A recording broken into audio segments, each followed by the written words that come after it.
In today's video, I'll be showing you how to draw a rectangle inside of Tradingview. So I've got the Bitcoin chart open here, and let's just say we wanted to draw a rectangle somewhere on this chart.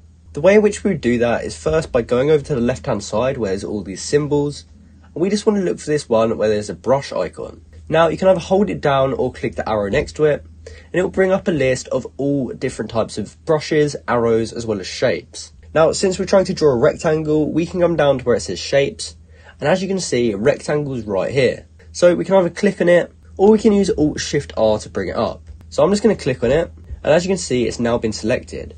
So we can now click somewhere, and then drag it wherever we want, and then click again to draw the rectangle. We can now click off this, and it will now be on our chart. If you ever need to edit it, you can simply click on it, and then you can move it around and adjust it exactly how you need. You can also drag it and move it just like that. If you ever wanted to edit it, you can simply click on it again, go up to the top and click on this cog, and from there we get a whole bunch of different style options as well as other things. But if you wanted to change the colour, we can come over to style, and we can simply choose to change the border or the background. So as you can see right now, mine's purple and pink. If we wanted to change the border to yellow, for example, we can click that, and as you can see, it now changes to yellow.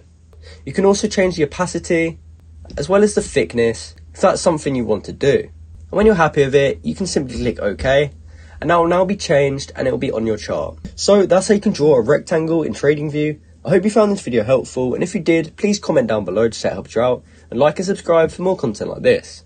Thanks for watching.